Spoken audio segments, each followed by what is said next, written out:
साथियों, आज हम हिंदी साहित्य के जो प्रसिद्ध कवि हैं, लेखक हैं, मुंशी प्रेमचंद जी, उनके एक महत्वपूर्ण उपन्यास को पढ़ेंगे। हिंदी साहित्य का एक शाश्वत उपन्यास है जिसमें प्रेमचंद जी ने कृषक जीवन वर्ग की समस्याओं का वर्णन किया है। तो आज हम गोदान के बारे में पढ़ेंगे। सबसे पहले हम इसकी गोदान की भूमिका पढ़ते हैं। तो उपन्यास सम्राट प्रेमचंद हिंदी के उन अग्र पंक्ति उपन्यासकारों में से हैं जिन्होंने उपन्यास के शिशु काल में ही उसमें इतनी अप्रीतम गांभीर्य, जन चेतना और समाज चेतना भर दी थी कि आज भी वह उससे आगे बहुत कम बढ़ सका है। कल्पनाओं से भरे अयारी और जासूसी तिलिस्मी उपन्यासों की प्रधानता के बीच पहली बार प्रेमचंद जी ने ही समाज में व्याप्त एक असहनीय कुंठा, निराशय एवं समग्रतः उस जन हाहाकार को औपन्यासिक अभिव्यक्ति दी और एक युग को युग की सारी प्रवृत्तियों और तमाम मनोवृत्तियों, मान्यताओं के साथ परिवर्तित कर डाला। उन्होंने हिंदी उपन्यास को नया नामकरण, नया संस्कार और नया धरातल ही नहीं दिया, उसे एक नई चिंताधारा, एक नई चेतना भूमि और एक नई सामाजिकता भी दी। गोदान उनका ही नहीं, अब तक प्रकाशित संपूर्ण हिंदी उपन्यास साहित्य का एक जाज्वल्यमान कथा रत्न है जिसमें उनका अपना युग और युगीन परिवेश ही वाचाल नहीं हो उठा है, वरन युग युगों से जमींदार महाजनी सभ्यता से पीड़ित कृषक वर्ग का करुण क्रंदन भी मुखरित हो रहा है। वास्तव में यह प्रेमचंद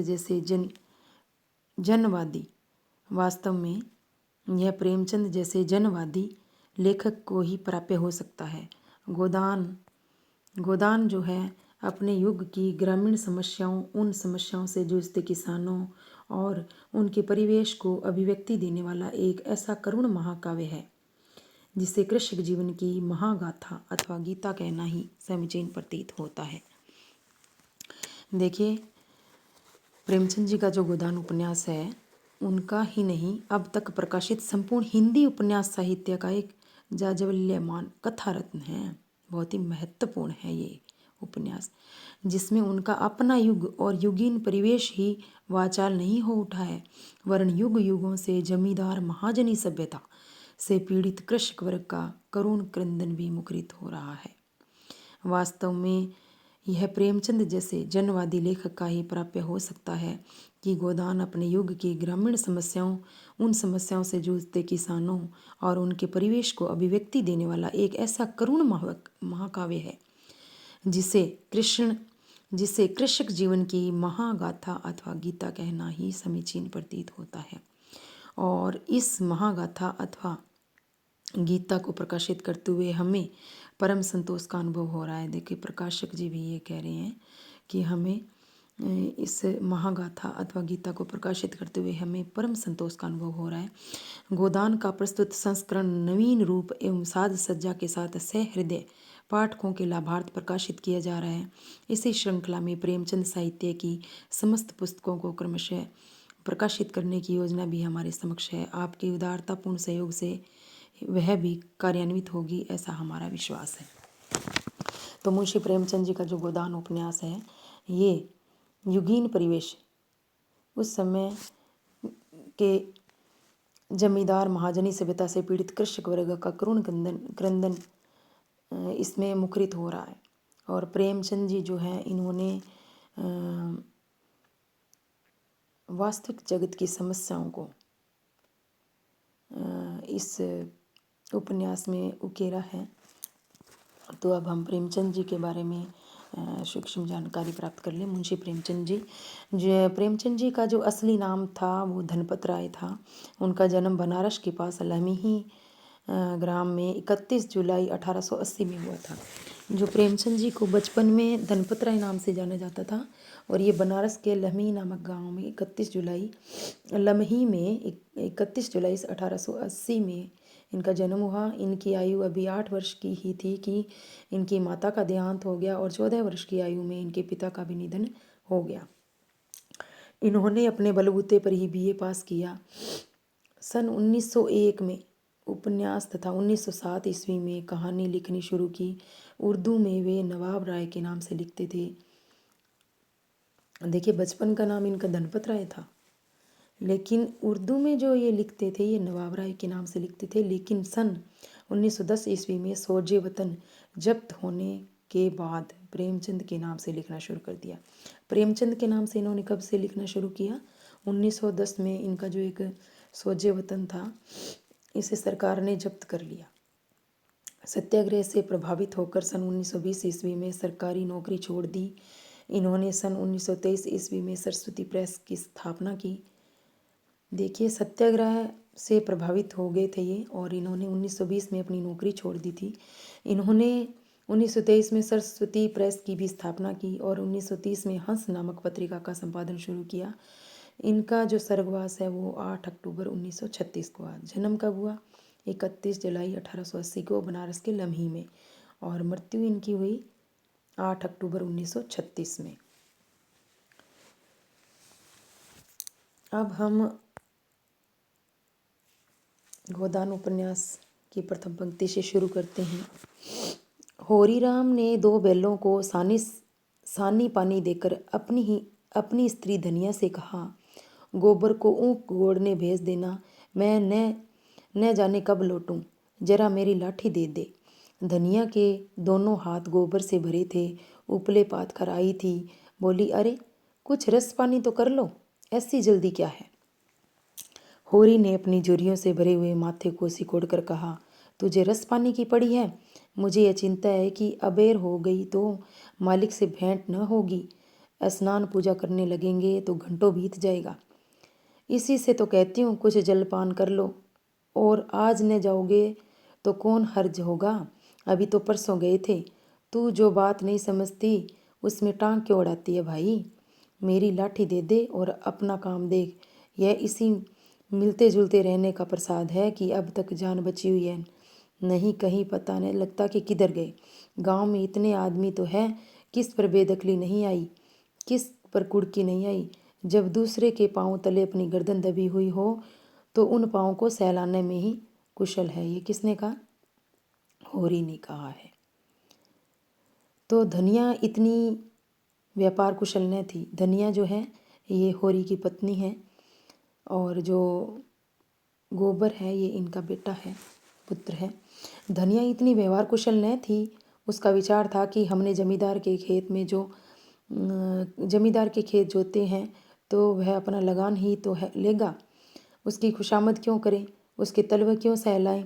यद्यपि अपने विवाहित जीवन के इन 20 वर्षों में उसे अच्छी तरह अनुभव हो गया कि चाहे कितनी ही कतर ब्योंत करो, कितना ही पेट तन काटो, चाहे एक एक कोड़ी को दांत से पकड़ो, मगर लगान बेबाक होना मुश्किल है। फिर भी वह हार न मानती थी और इस विषय पर स्त्री पुरुष में आए दिन संग्राम छिड़ा रहता था। मतलब रोज़ उनमें झगड़ा होता रहता था। उनकी 6 संतानों में अब केवल 3 जिंदा हैं। एक लड़का गोबर कोई 16 साल का और 2 लड़कियां सोना और रूपा 12 और 8 साल की। जो सोना है वो 12 साल की है और रूपा जो है वो 8 साल की है। 3 लड़के बचपन में ही मर गए। उसका मन आज भी कहता था अगर उनकी दवा दारू होती तो वह बच जाते। तो जो धनिया है इसके 4 पुत्र थे और 2 पुत्रियां हैं। 4 पुत्रों में से एक ही बचा है जिसका नाम गोबर है और जो पुत्रियां हैं उसमें से एक का नाम सोना है और एक का रूपा। सोना जो है वो 12 वर्ष की है और रूपा 8 वर्ष की है और जो गोबर है वो 16 साल का है। तो पर वह एक धेले की दवा भी न मंगवा सकी थी। उसकी भी उम्र अभी क्या थी, 36वां ही तो साल था। पर सारे बाल पक गए थे, चेहरे पर झुर्रियाँ पड़ गई, सारी देह ढल गई। वह सुंदर गेहुआ रंग सांवला संभला गया और आंखों से भी कम सूझने लगा। पेट की चिंता ही के कारण तो कभी तो जीवन का सुख न मिला। इस चिरस्थायी जीर्णावस्था ने उसके आत्म सम्मान को उदासीनता का रूप दे दिया। जिस गृहस्थी में पेट की रोटियां भी न मिले उसके लिए इतनी खुशामद क्यों?